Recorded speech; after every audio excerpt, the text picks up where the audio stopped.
An important part and the first part of starting Rise of Kingdoms is choosing a commander.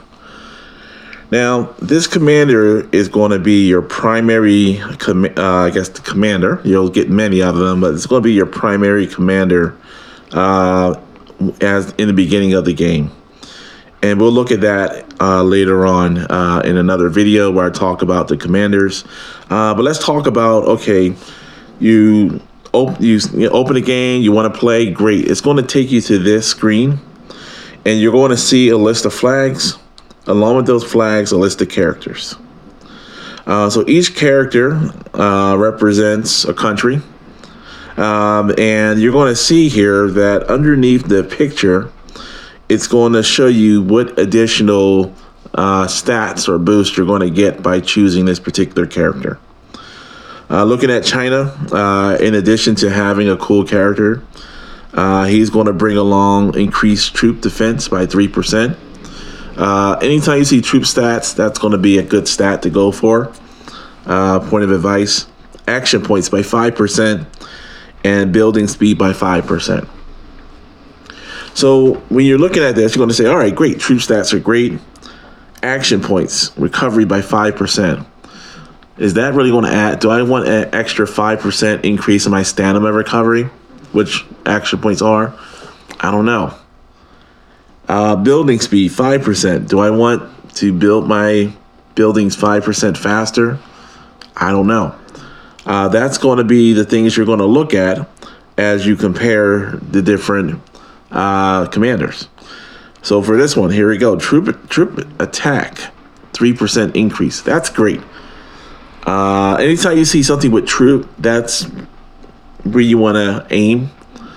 I guess in my opinion. Because that's going to give you a nice boost in terms of battle. Your troop attack, troop defense, and troop health stats are going to give you the biggest bang for your buck when it comes to your battles. But we're not talking about that right now. We just wanted to look at the comparison, how you're going to look at this when you're choosing your character. All right, we talked about the troop attack, 3%, great. Scout march speed, 30%. All right, well, and then we got the gathering speed by 5%. So if I'm comparing China and Japan, and I have a choice between these two, I narrowed it down, and I'm going to choose either one of these things because I like troop stats. Great. How are you going to decide, okay, what's next? How do you make a decision on, okay, I chose this guy, I'm down to 2, but how do I decipher between troop defense, troop attack, plus the other benefits? So I would say, all right, we like the first benefit. Let's look at the second benefit. Okay, for this case, Japan has a scout march speed increase of 30%. I'll talk about the benefits of that in a second. And for the second one, China has action point recovery by 5%. All right, so first of all, to me, looking 30% is more than 5%. However, let's look into more detail. The action point recovery, as I mentioned, is stamina. So how fast does your stamina recover after you're killing barbarians, doing rallies, and so forth? Which, the faster your recovery, the more you can do. Maybe one way to look at it. But let's look at this one for Japan. Scout march speed by 30%. So one thing that's different between Rise of Kingdoms and other games is when you first get there, you're going to have your patch of land and the rest of the kingdom is going to be cloudy. And it's going to be up to your scouts to explore the kingdom. So you're not going to see a lot of games. You go in, everything, your world's your oyster. You can see the whole kingdom where everyone is. No, you're not going to do that. In Rise of Kingdoms, you're going to be plot down in whatever coordinates.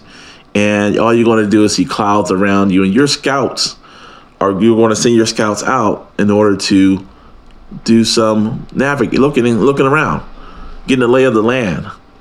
And as your scouts go out, look more, I guess, wander, travel further and further, you'll open up more of the kingdom. Now, in order to move around, in order to move around the kingdom, you actually got to see it first. So I think there's a big benefit just looking at this. And if I can clear all the clouds away from the kingdom, and I can see things 30% faster, I think that's a good benefit for me as a player. But let's look at the third benefit. And this is the kind of thing you want to do. You want to narrow it down to 2 and go blow by blow to see, all right, what do you think is going to be the best for your style? And then you got building speed by 5% and gathering speed by 5%. And in this case, I would say gathering speed for me is where I want to go. So the first thing you want to do is look at your commanders, look at the actual benefits they add, narrow it down to 2, and then look at the tit for tat. And you have everyone plays differently. Just because I like troop stats don't mean everyone else does. Someone likes cavalry. They played a game before, and they've realized that cavalry is the strongest player, and they want to increase that stat. Whatever your strategy is, you want to make sure you look at everything, narrow it down to 2, maybe 3, and then from there, kind of do the comparison. All right, so that's the video here. So first things first, when you join Rise of Kingdoms, choose a commander, choose it wisely. Let me know if you have any questions. Thank you very much for watching this video. Have a great day, folks.